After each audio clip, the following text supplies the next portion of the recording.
G20, né, os 20 maiores países, as 20 maiores economias mundiais, apenas 3 países ainda não regularizaram os jogos de azar.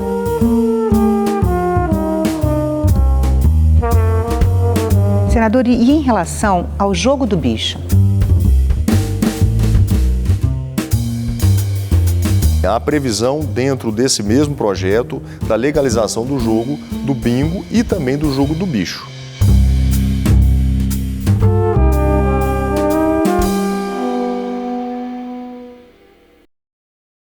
Seja bem-vindo, senador Irajá. Obrigada pela presença aqui no Salão Nobre. Eu que agradeço o convite. O senhor é relator na Comissão de Constituição e Justiça do projeto de lei já aprovado na Câmara dos Deputados que regulamenta os jogos de azar. E o seu relatório é favorável à regulamentação. Por quê? Bom, Renata, esse já é um debate de 2 décadas no Congresso Nacional. Nós tivemos essa discussão durante muitos anos na Câmara, finalmente foi aprovado o ano passado. E nós já tínhamos também um projeto semelhante de minha autoria, que tratava dos resorts integrados, também tramitando aqui no Senado Federal. O fato é que nós tivemos, mais recentemente, a aprovação da legislação dos jogos de apostas esportivas. As bets, né, que são uma grande realidade hoje. Hoje, desde um adolescente, um adulto, um idoso está jogando pelo celular, apostando, isso já é uma grande realidade. E nós precisávamos, em algum momento, enfrentar esse tema.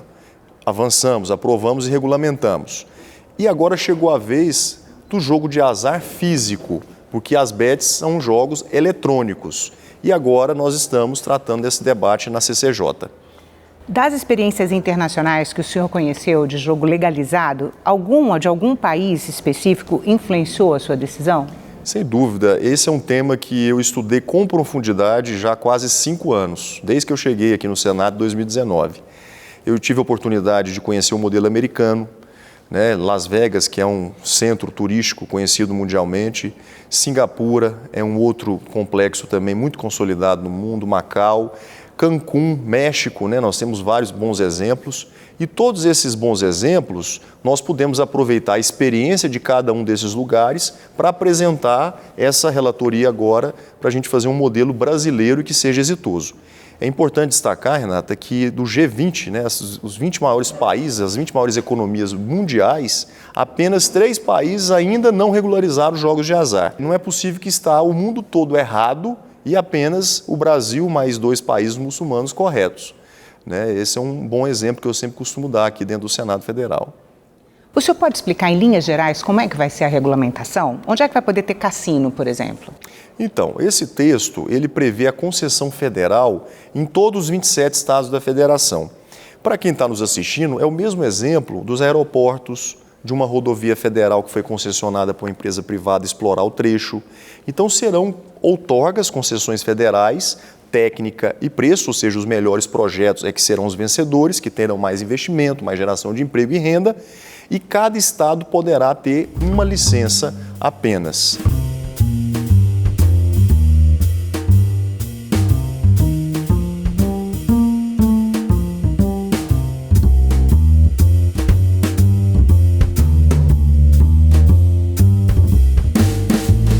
Exceto os 4 estados maiores que são mais populosos, como São Paulo, Rio de Janeiro, o estado de Minas Gerais e a Bahia, que poderão ter 2 ou 3 licenças para operarem. E a ideia é esses cassinos, um por estado, mas eles se instalarem na atual área turística desses estados? Olha, essa é uma outra discussão em outro momento, porque vai haver uma comissão que vai ser representada pelos municípios, estados e também o governo federal, que vão definir aonde serão esses locais. Cada estado vai decidir onde vai ser o seu cassino? Cada estado, juntamente com a União, vai ter o livre-arbítrio para poder definir aonde é mais estratégico. Porque você precisa lembrar que esses grandes resorts, eles precisam estar próximos, por exemplo, de aeroportos. Como é que esses turistas brasileiros e internacionais vão chegar até lá? Então, existem alguns requisitos que são necessários, um deles, inclusive, são os aeroportos. E no caso de embarcações, senador? Então, há a previsão de apenas concessões de resorts, no caso dos resorts integrados, físicos. né, nós não temos a previsão de que embarcações possam operar. Nós sabemos que já existe os cruzeiros, né, aqueles grandes navios que estão na costa brasileira, mas que só é autorizado o jogo, por incrível que pareça, depois que esses barcos saem, né, esses cruzeiros saem do litoral e estão em alto mar. Aí, a partir desse zoneamento, é que essas embarcações são autorizadas a desenvolver ali atividade de jogo de azar. E isso não está contemplado no projeto? Não, nós não temos essa previsão. Por quê? Porque nós queríamos fazer um modelo que pudesse ser experimental. Você já imaginou se a gente libera geral, né? Venham quantos resorts quiserem, quantos cassinos quiserem, quantos bingos quiserem. Então, nós temíamos que isso poderia criar uma grande farra, vamos dizer assim, e isso não poderia ser saudável para o país. Então, nós resolvemos fazer um texto mais conservador, que pudesse fazer uma espécie de um experimento, um em cada estado, como eu expliquei. Aí, nós vamos, depois daqui 10 anos, quem sabe, 15 anos, nós poderemos admitir que outros resorts, outros bingos, outros complexos turísticos como esses, possam também vir para o país. Senador, e em relação ao jogo do bicho? Sim, há previsão dentro desse mesmo projeto da legalização do jogo do bingo e também do jogo do bicho. Né? São 3 segmentos distintos, os resorts integrados, e é importante, Renata, explicar, porque muitas vezes a pessoa vê esse nome bonito, resort, e não sabe o que é. Eu não sabia, por exemplo, até estudar o tema. Um resort o que é um integrado? resort? O resort ele é um complexo que inclui a hotelaria, o shopping center, um centro gastronômico, que são os restaurantes, centro de convenção, que acontecem os grandes eventos empresariais, e o entretenimento. A Costa do Sauípe, por exemplo, seria um exemplo? Pode ser dado como exemplo. Nós temos diversos resorts em todo o mundo. Então, são investimentos vultuosos que contemplam esses 5 negócios. E, por incrível que pareça, o jogo, ele representa 20% do faturamento desse resort. O restante, os 80%, é hotelaria, centro de convenções, gastronomia e entretenimento. O senhor está falando mundialmente? Mundialmente. Las Vegas, que é um bom exemplo, há 50 anos atrás era o contrário. No início, em Las Vegas, o jogo representava 80% do faturamento e o turismo apenas 20%. 50 anos depois, inverteu. Agora nós temos 20% só dos jogos e Las Vegas 80% é o turismo. Senador, corridas de cavalo também estão contempladas no projeto? Não. Inclusive, corridas de cavalo são admitidas hoje na atual legislação. Nós temos o exemplo dos jockeys clubes, né? Como tem no Rio de Janeiro, tem em São Paulo. O senhor poderia detalhar como que a regulamentação dos jogos de azar pode beneficiar economicamente o país? Isso é muito importante, a gente explicar isso às pessoas. Para você ter uma ideia, Renata, o Brasil só recebe anualmente 6 milhões de turistas internacionais. E 18 milhões de brasileiros viajam para fora do Brasil anualmente. Ou seja, é 3 para 1. A cada 3 brasileiros que viajam, nós recebemos um turista. Então, a nossa balança turística ela é deficitária. E nós precisamos inverter essa lógica. Com as belezas que nós temos, né, as praias no litoral brasileiro, Pantanal, Amazônia, Rio de Janeiro, região sul, tantos lugares maravilhosos, meu Jalapão no Tocantins. Então, nós não podemos aceitar passivamente que o Brasil receba menos turistas do que a Argentina, por exemplo, que recebe 8 milhões, que a Torre Eiffel em Paris recebe 9 milhões de turistas, né, e o Brasil com todas essas belezas. Então, os resorts, eles passam a ser uma âncora para o turismo nacional. Eu tenho insistido nisso nas minhas entrevistas, inclusive nos debates, que essa aprovação da regularização dos jogos e a implantação dos resorts integrados será o maior divisor de águas no turismo brasileiro.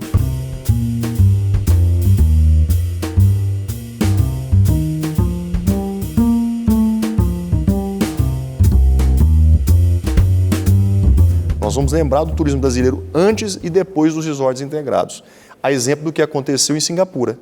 Singapura recebia 9 milhões de turistas em 2009. Agora recebe 18 milhões. E a única coisa que aconteceu lá foi a implantação de resorts integrados. Bom, uma vez implantadas as 35 licenças previstas nos 27 estados da federação, nós estamos falando de um investimento da ordem de 40 bilhões de reais. Você imagina isso injetado na economia de cada estado, de cada município, quantos empregos serão gerados, a construção civil aquecida, enfim, e oportunidades geradas, 200 mil empregos diretos, é a estimativa de geração de emprego nesses projetos. Além disso, mais de 30 bilhões de reais anualmente de impostos que serão gerados, arrecadados, e claro, isso dividido entre os estados, os municípios brasileiros e também a União. Portanto, esses números nos motivam de uma tal maneira, Renata, porque a gente às vezes se questiona por que não ter feito a aprovação desse projeto antes, né? Porque nós perdemos tanto tempo com uma grande oportunidade que outros países enxergaram há mais tempo, como os exemplos que nós citamos. E quais são as principais fontes de receita que o governo espera arrecadar com a regulamentação do jogo? Então, essas empresas vão pagar impostos como qualquer empresa brasileira nacional. A diferença é que que incide sobre os resorts integrados a CID, que é uma contribuição, além dos impostos obrigatórios, de 17% de tudo que for faturado dentro desse complexo turístico. Então, esse recurso da CID, somado aos impostos obrigatórios, é que nós chegamos nesse volume, nessa estimativa de arrecadação de 30 bilhões por ano de impostos. Mas serão criados novos tributos específicos para a atividade econômica, não? Não, apenas o recolhimento da CID de 17%. E que medidas estão sendo propostas para mitigar possíveis impactos sociais negativos associados ao jogo de azar, como o vício em jogo, por exemplo, a ludopatia? Claro, existe por parte dessas grandes empresas que atuam em todo o mundo uma política muito severa com relação à questão, né, do vício, o problema da evasão de divisas, que também é muito questionado, né, de lavagem de dinheiro. Hoje essas empresas, elas são todas empresas listadas em bolsas de valores, com uma política muito forte de compliance, enfim. E como são empresas listadas no mercado, se houver uma mínima chance de uma denúncia dessa natureza, uma empresa dessa que vale bilhões, da noite para o dia ela cai o preço de mercado. Então eles têm uma preocupação muito severa com relação a esses problemas que são apontados como possíveis para acontecerem. E a gente tem o exemplo desses outros países e que isso é controlado, isso é fiscalizado, isso eventualmente, quando acontece, é severamente punido. E em relação ao crime organizado, senador, especificamente o uso para lavagem de dinheiro? Olha, infelizmente, essa é uma realidade que nós temos. Infelizmente. Então eu tenho até dito isso aqui. Eu falei, gente, quem não apoia o jogo legal é porque está apoiando o jogo ilegal. Então nós temos que enfrentar o tema, nós precisamos criar um regramento, né, critérios do que pode e do que não pode e fiscalizar. Nós temos todos os instrumentos para isso, tem a Polícia Federal, tem a Receita Federal, tem a imprensa, tem a própria sociedade. Agora, nós não podemos fingir que o jogo não está presente na vida das brasileiras e dos brasileiros. Isso é uma realidade, está presente na vida dos nossos filhos. E movimenta bilhões. E que movimenta bilhões, né? E que esses recursos estão sendo, infelizmente, aproveitados e aplicados fora do Brasil e não aqui no nosso país. Senador, que garantias estão sendo implementadas para proteger os consumidores e jogadores dentro dessa nova regulamentação? Então, eu vou te dar um exemplo muito prático. As pessoas têm uma ideia de que a pessoa vai chegar num cassino com uma bolsa de dinheiro em espécie ou uma mala de dinheiro, né? E vai jogar, vai apostar e ali vai lavar dinheiro, ali vai, enfim. Isso não existe. No próprio texto está muito claro isso. Para você poder participar de um cassino, de você poder participar de um jogo desse do bicho, é tudo feito eletronicamente. Você tem que ter uma conta sua, pessoal, na sua pessoa física, num banco, para você poder transferir o dinheiro da aposta para esse resort ou para esse cassino. Se você eventualmente ganhar algum prêmio, alguma bonificação, alguma premiação, fruto desse jogo, você também recebe esse prêmio na sua conta pessoa física. Não é nem admitido a possibilidade de receber na pessoa jurídica, que é a empresa. Então, tudo isso tem um lastro para que justamente os órgãos de controle, como a Receita Federal, a Polícia Federal e os outros órgãos, possam ter instrumentos para poder estar monitorando, acompanhando tudo isso e, eventualmente, punindo quem possa cometer alguma ilicitude. Mas isso é um diferencial em relação a como o dinheiro é tratado em outros países. Não é assim. Olha, pelo menos não no cinema, né, senador? Porque a gente vê aquelas malas de dinheiro chegando em Las Vegas. Exatamente. A ideia do faroeste, né? Isso não existe hoje.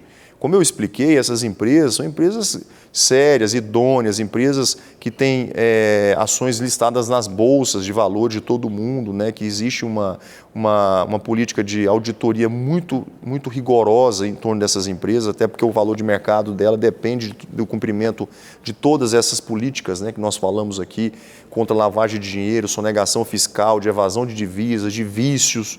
Portanto, eles, mais do que até nós, têm todo o interesse de poder policiar e monitorar esse tipo de problema. Senador, como é que o governo planeja? Porque o senhor falou da monitoração que as empresas vão fazer, mas como o governo planeja também monitorar e fiscalizar as operações de jogos e apostas para garantir transparência e justiça no setor? Olha, na verdade, vai haver uma grande força-tarefa, né? Você tem vários ministérios, fins, que vão acompanhar todo esse trabalho, né? Você tem o Ministério da Fazenda, você tem o Ministério do Turismo, você tem os órgãos de controle e fiscalização, como a Receita Federal e a Polícia Federal. Tudo isso vai estar passível de ser auditado, né? Como eu expliquei, né, toda a movimentação bancária, toda a movimentação financeira que acontece dentro desses resorts e bingos serão de forma eletrônica, não é em espécie, isso não é admitido dentro do projeto. Vai ser vedado dinheiro em espécie. É vedado dinheiro em espécie, justamente para coibir que aconteça algum crime como a lavagem de dinheiro, evasão de divisa. Mas tem algum órgão que vai ser criado específico para lidar com Num outro momento, o governo executivo vai regulamentar, né, quais são os órgãos que vão ficar responsáveis por essa fiscalização. Se ele vai envolver a Polícia Federal, a Receita Federal, o Banco Central, né, do Brasil, o Ministério da Fazenda. Mas essa discussão da regulamentação é um segundo passo. Após a legislação aprovada, se aprovada e sancionada pelo Presidente da República, aí vem um segundo tempo do debate, que é a regulamentação. Mas o senhor acredita que a estrutura hoje, que fiscaliza movimentações bancárias no país, é suficiente para fiscalizar o jogo? Não só acredito, como confio, porque o nosso Banco Central, muitos brasileiros não sabem disso, é uma grande referência no mundo em tecnologia, né, em inovação como o Pix, né, que é um sucesso mundial, é um produto brasileiro. E o Banco Central tem todos os instrumentos, uma equipe extremamente competente para poder estar acompanhando tudo que está acontecendo no ponto de vista, né, financeiro dentro de uma atividade dessa, sem contar as nossas outras instituições, né, a Polícia Federal, a Receita Federal, que tem e dispõe de todos os instrumentos para poder estar fiscalizando e eventualmente punindo aquilo que venha a ser cometido de ilegalidade. O projeto já foi aprovado na Câmara dos Deputados e o senhor rejeitou todas as emendas de mérito. Vai ter só uma emenda que é de redação, não é isso? Nós estamos abrindo o debate. Na última semana nós tivemos o início da discussão, a leitura do relatório. Realizamos recentemente uma audiência pública para que a gente pudesse, inclusive, receber da sociedade civil organizada, das instituições que são inerentes a essa atividade, algumas sugestões, as críticas construtivas, para a gente poder avançar. Né? Eu não tenho como determinar se nós iremos fazer alguma mudança de mérito ou apenas de redação. Ao longo da tramitação na CCJ e depois, lembrando, nós temos o plenário, e aí vem os destaques, é que nós vamos poder fazer uma avaliação se a gente consegue avançar com o texto que já foi amplamente discutido na Câmara ou se nós precisaremos fazer alguma mudança substancial. Mas é desejo do governo que ele já seja aprovado como veio da Câmara? E acelerar essa tramitação? Eu acho que existe um grande ambiente muito favorável para que nós possamos aprovar essa matéria. Um ambiente político, né, um ambiente social, né, porque a população convive com o jogo na sua rotina, no seu dia a dia, como a gente já havia falado. Nós precisamos de recolher esses impostos que não estão sendo recolhidos há muito tempo no Brasil. Nós estamos perdendo essa oportunidade, porque esses impostos são revertidos em projetos sociais, de infraestrutura, na saúde, na educação. Portanto, eu acho que dessa vez, com toda franqueza, eu já estou aqui há 14 anos no Congresso Nacional, é o ambiente que eu percebo com maior perspectiva de aprovação esse tema, que é um tema extremamente complexo, que eu tenho a plena convicção que é um tema extremamente sensível à economia nacional, mas que, por outro lado, vai ser uma grande virada de página no turismo brasileiro. Nós vamos repaginar o turismo brasileiro através dos jogos de azar, porque passa a ser um grande âncora, um grande indutor do turismo mundial. E quais são as expectativas de longo prazo para o mercado de jogos de azar no Brasil? Bom, e a minha expectativa é que o volume, por exemplo, de turistas que nós recebemos de 6 milhões anualmente, isso já tem 10 anos, Renata. Nós continuamos com apenas 6 milhões de turistas internacionais. Nem na Copa do Mundo em 2014 e nem na Olimpíada em 2016, que foram 2 grandes eventos internacionais que nós sediamos, nós não passamos desses 6 milhões. Mas a gente não tem um gargalo também de infraestrutura? Na verdade, é um conjunto da ópera, né? Claro que isso também é importante, mas uma vez regulamentados os resorts, nós vamos ser o centro das atenções do mundo. Porque existem aqueles turistas que frequentam o mundo inteiro, o México, nos Estados Unidos, em Cancún, Las Vegas, Macau, Singapura, pura e simplesmente para jogar. Então o Brasil está fora desse circuito hoje. E nós passaremos a ser uma opção também para esses turistas internacionais. Então a minha expectativa, respondendo a sua pergunta, é que a gente saia de 6 milhões que nós recebemos hoje para 12 milhões em 5 anos. Imagina o que o Brasil vai ter em termos de recurso financeiro que vai movimentar a economia, o fluxo, né, a cadeia do turismo, que é uma cadeia fantástica que envolve restaurantes, pousadas, centros comerciais, hotelaria, enfim, a gente não tem noção do quão será importante esse projeto para a economia brasileira. No relatório, o senhor afirmou que é um conceito jurídico indeterminado o da ofensa à moral e aos bons costumes, usado como argumento contra os jogos de azar. Quais são os maiores desafios ou divergências enfrentados durante o debate sobre o projeto? Eu acho, de verdade, que ao longo desses anos criou-se um certo preconceito, sabe, com esse assunto. Você percebe que há 10 anos atrás, quando a gente abria um debate sobre esse assunto, era a mesma coisa que botar um bode no meio de uma sala. Ninguém queria falar, né, porque era uma coisa temida, uma coisa como se não fosse uma realidade. Proibida desde a década de 1940. Desde a década de 1940, exatamente. E de lá para cá nós evoluímos, porque com a informática, né, com as redes sociais, esse modelo de jogo eletrônico ficou muito presente na vida das pessoas. E as pessoas se acostumaram com isso. E a gente ficou fazendo de conta que não existe por muitos anos. Então chegou o momento da gente enfrentar o tema com seriedade, com responsabilidade, é lógico, mas fazer da diversidade uma oportunidade. Senador, muito obrigada pela entrevista. Eu que agradeço.